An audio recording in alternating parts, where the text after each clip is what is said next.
Can WWE turn things around for the Wyatt Six? These pleasant-looking characters are the Wyatt Six, the answer to the question, what if Slipknot were professional wrestlers? Yes, we wait and bleed to see what happens with them next. The spiritual successors to the late great Bray Wyatt, the group was still brought to life despite the tragic and untimely passing of its creator in 2023. They had fan investment from the get-go when they were teased, and the rollout of all the different content on WWE television and digital platforms to present them was something that had people talking. And the central player in all of it was Bray's brother, Bo Dallas. Yes, fronted by his real-life brother, existing almost as a living tribute to the former WWE champion. There's just one teeny tiny little problem. They're not exactly living up to their anticipated creeptacular hype, and they are inconsistently featured on WWE television. They've been around on occasion, but they've yet to make the impact that Bray Wyatt and the previous Wyatt family faction did following their debut years ago. Today, we're going to look into why that might be and if WWE can turn things around. You're watching Sportskeeda Wrestling. I'm Kevin Kellum, and we're asking the question, can the momentum swing in a positive direction for the Wyatt Six? Let us know in the comments below. We begin with Bray Wyatt, who made his return to WWE triumphantly in 2022, delivering some classically cryptic messages, a huge rollout, QR codes presented online to lead you down a wormhole, a rabbit hole if you will, and referencing this thing called The Circle. During his TV segments, Bray was stalked by the mysterious Uncle Howdy, who would interrupt him with some very, creepy, cryptic messages of his own. He'd quickly get Bray Wyatt's attention, and then the two formed a weird sort of half rivalry, half duo. It was unique, and it was very Bray Wyatt. They would be featured alongside each other on several occasions, with Howdy showing up to help Bray body some goons once or twice. They also crossed paths with the likes of Alexa Bliss and briefly with Bobby Lashley. However, Wyatt took some time off in 2023 and unfortunately would never return, tragically passing away at the age of 36 that same year. As the wrestling world mourned the abrupt, sudden, and tragic loss of Bray Wyatt, there were still fans that asked where was this story going and what did it mean for Bo Dallas, Bray's real-life brother who was portraying the masked Uncle Howdy character. Then, on June 17th, 2024, Uncle Howdy came back, which had been alluded to by Bo Dallas in WWE's Bray Wyatt documentary, and he wasn't alone. Similar to how Bray Wyatt returned at Extreme Rules 2022, an eerie door found its way to the stage, lights glimmering through it on Monday Night Raw, and from it emerged Nikki Cross. Yes, masked up and crawling creepily towards a lantern, a symbol of Bray Wyatt's mythos from the past. 3 more masked spooktacular characters were revealed backstage, who turned out to be wrestling's favorite kidnapping, torturing Dexter Lumis, NXT cult leader Joe Gacy, and the original Wyatt family bruiser Eric Rowan. They murdered Chad Gable backstage. Yeah, he was bleeding from his head, but that's okay. He was fine the next week. It's pro wrestling, whatever. The group's masks were clearly inspired by Bray Wyatt's Firefly Funhouse segments, which were a demented, twisted, psychopathic version of a children's television show, with Joe Gacy as Huskus the Pig, Nikki Cross as Abby the Witch, Eric Rowan as Rambling Rabbit, and Dexter Lumis as Mercy the Buzzard. Fun fact, the full group, complete with Bo Dallas, was pictured with a fan unmasked, hanging out at a Whataburger following their Raw debut. Good night, sweet kayfabe, never protected, but, people just can't enjoy a burger on their own time either without someone taking out a cell phone. Yes, sometimes even unholy abominations of the night need to enjoy a sweet, tasty burger. Uncle Howdy soon took the helm of this group as its leader, following a segment in which Bo Dallas interviewed himself. It was some very compelling, out there, and inventive content for WWE to present. It felt like the out there experimental take that Bray Wyatt had before would be carried on by his brother. They would have a brief, yes, brief, and surprisingly mid-card slotted rivalry with the no longer murdered Chad Gable and the Creed brothers, stylistically pitting the monsters of the Wyatts against the collegiate wrestling bros. On paper made sense. Two very different opposing personalities within each group. The two sides would collide in promoted matches on Raw in a six-man tag team match with the Wyatts winning, and a closing street fight between the two factions in Calgary. That one, the Wyatts would also win in a well-received performance. But that was sort of it. Yeah, for all the conversation around them and the rollout of how they would be presented, they were not getting a whole lot of consistent time to be presented as combatants and movers and shakers within WWE. They then attacked the New Day later in the year, as well as Awesome Truth, and then nothing, really, a whole lot of nothing.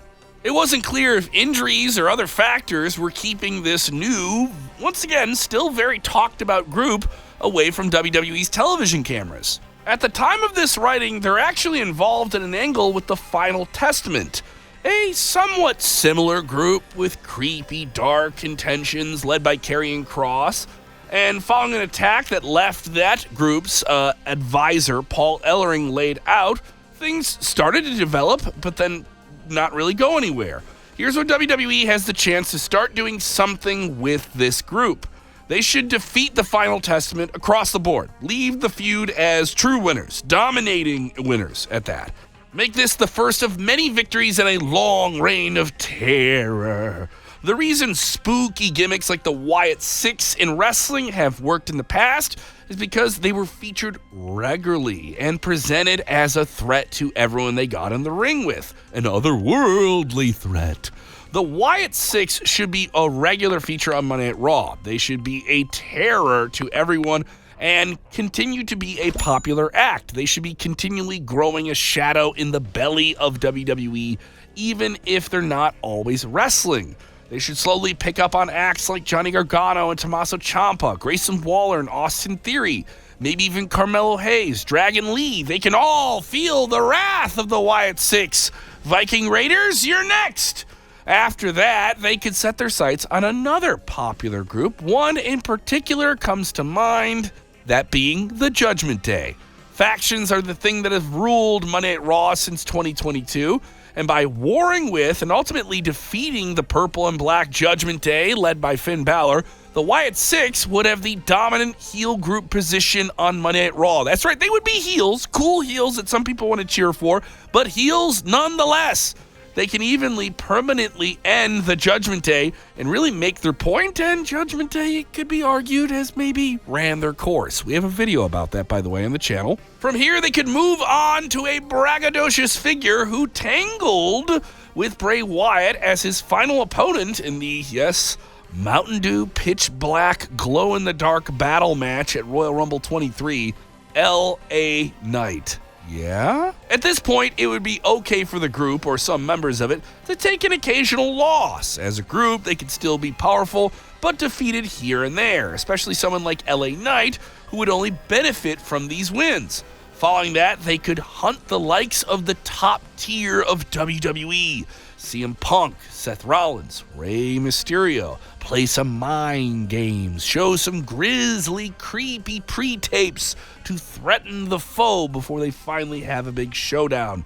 To gain even more of a threatening opposition to everyone, they could attack legends. Hey, Mick Foley comes out to wave to the crowd, only to be destroyed by the Wyatt Six. The Fiend did it before in 2019. Looking strong should be a sticking point for this group, as the biggest problem with Bray Wyatt's Eater of Worlds run was that he lost. He would look dangerous, but he would lose quite a bit. Seriously, he hardly, if ever, came out of these big angles as the winner. It was so bad that the internet started calling him the Eater of Pins, and they can't have that happen here. Limiting their in-ring work in terms of matches may prevent this, while also making them feel like more of a special attraction. Yet, you have to have them on TV quite a bit. Maybe isolate them to singles matches if you have to do it.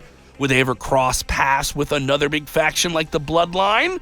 It shouldn't even be a priority, as it wouldn't make much sense creatively, and not every major storyline has to end up with the Bloodline. The Bloodline doesn't have to be involved with freaking everybody. Plus, it's best to keep the Wyatts away from The Rock, given what happened the last time they crossed paths at WrestleMania 32, where Eric Rowan took a fall to him in the shortest WrestleMania match at that time. We don't need to see that again. An opponent that would make much more sense is someone who's going to be in their final run in 2025. Someone who has history with Bray Wyatt, the patron of this group, John Cena.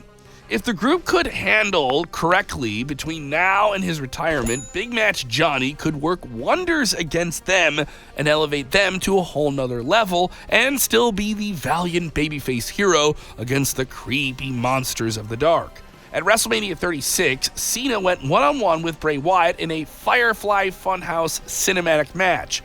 An anxiety nightmare of references to things of the past in wrestling, and John Cena's history that played out more like a short film than a wrestling match. And that is right up the lane of things that the Wyatts are about, and Bray Wyatt was about. Prior to this, the two locked horns at WrestleMania 30, where Cena defeated Bray during the original Wyatt family run in a very underrated match.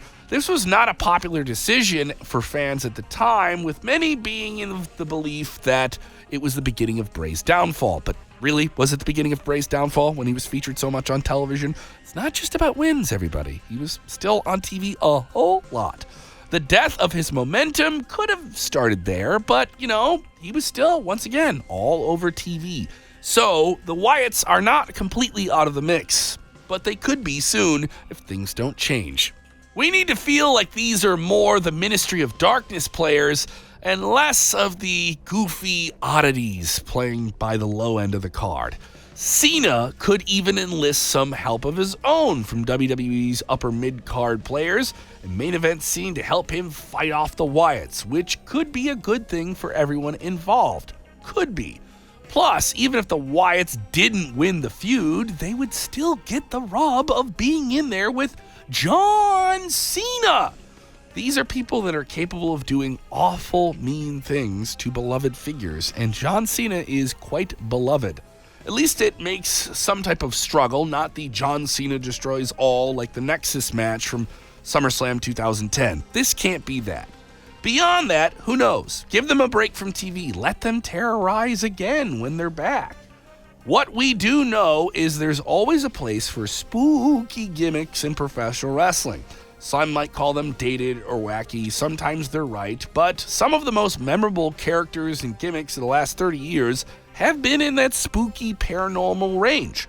The Undertaker, Kane, Paul Bearer, Bray Wyatt, and the Wyatt family, The Brood, Raven, Abyss, and on occasion the House of Black. Rarely, even Mankind could be slotted in that as a real spooky guy. We could put Papa Shango in there, Mordecai, the Dungeon of Doom. But you remember them from completely different reasons. The Undertaker alone is a pretty good argument for the supernatural gimmick still being something that should be in play. And he was a huge selling point for WrestleMania for most of his career, and his last few appearances on the show were his only matches of those years. With The Undertaker and Kane retired and Bray Wyatt sadly passing on, WWE is in dire need of a new boogeyman. Yeah, we're not talking about that boogeyman. For this current generation, they need a new one. And Bo Dallas and the Wyatts can be that if they're done right. It's been an important style in professional wrestling, and it'd be a shame to see it not be a part of the mix now with how hot WWE is overall.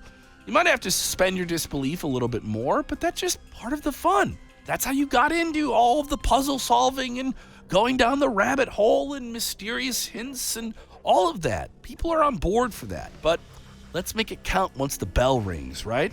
Do you think WWE can save the Wyatt 6?